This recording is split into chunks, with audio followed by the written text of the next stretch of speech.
Russian forces opening fire this weekend, completing a takeover of territory Russia now claims is its own. ABC's Alex Marquardt and his team have been in the middle of it all, and he joins us now with the latest. Alex? Good morning, Martha. This says it all. The parliament here in Crimea's capital waving a huge Russian flag. Those mysterious Russian forces we've seen over the past few weeks here in Crimea now no longer hiding their identity, instead proudly showing off that they, and now Crimea, are Russian. It was one of the last major bases in Ukrainian control, and the Russians wanted it.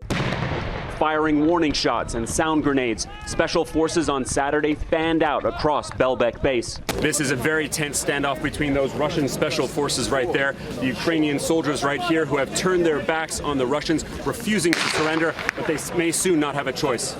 Realizing their base was gone, Colonel Yuli Mamchur gave an emotional thanks to his men, who responded with the national anthem. Crimea is now Russia. Ukrainian symbols erased, the Russian flag raised.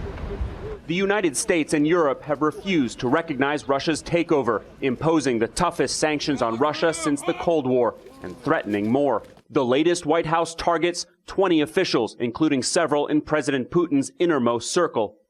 Russia responded with sanctions of its own on 9 White House officials and members of Congress. For now, Putin says that will be it, but left the door open for more, as some 20,000 Russian troops mass near the border with eastern Ukraine, fueling fears at the White House that is Putin's next move. My colleague John Carl is with President Obama as he watches closely.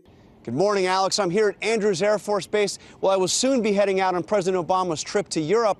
It's a trip that is sure to be dominated by the crisis in Ukraine. The president is meeting with European leaders in the group of 7 industrialized nations to talk about what further steps they can take to put pressure on Russia. There's real concerns about what Putin will do next. Privately, White House officials will acknowledge there's virtually no hope of getting Russia to withdraw from Crimea.